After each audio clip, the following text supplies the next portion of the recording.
Hello friends, star Nimmala YouTube channel సభ్యులకి ఈరోజు update ఏమనగా స్టాక్ మార్కెట్ లాభాల్లో ప్రారంభమైన నష్టాల్లోకి 24,000 దిగున నిఫ్టీ.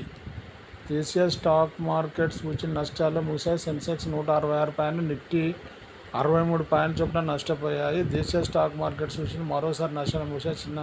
నిన్నటి భారీ అమ్మకాల తర్వాత నేడు ఆసియా మార్కెట్ నుంచి సానుకూల సంకేతాలు కోలుకున్న మార్కెట్లు ఆఖరిలో మళ్లీ నష్టాల బాట పట్టాయి. ముఖ్యంగా హెచ్డిఎఫ్సి, భారతీ ఎయిర్టెల్, ఎస్బీఐ షేర్ల అమ్మకాల ఒత్తిడి సూచన పడింది. దీంతో ఇంట్రాడే సెన్సెక్స్ 900కి పైగా పాయింట్ల లాభపడి చివరికి నష్టాలు మిగవడం, నిఫ్టీ వచ్చేసి 24,000 స్థాయిని కోల్పోయింది. ఇకపోతే సెన్సెక్స్ ఉదయం 78,981 క్రితం ముగింపు 78,759 పాయింట్ల లాభాల ప్రారంభమైంది.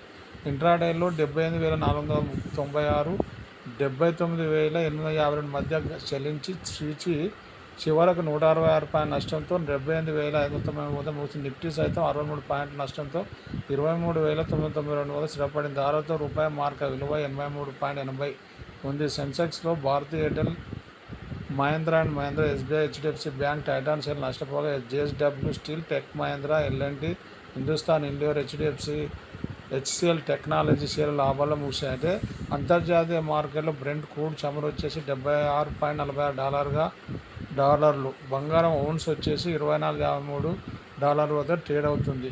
ఇది ఫ్రెండ్స్ ఈరోజు అప్డేట్. మన star Nimmala YouTube channel subscribe చేయండి, లైక్ చేయండి, షేర్ చేయండి. మంచి వీడియోతో మళ్ళీ కలుద్దాం. జై హింద్.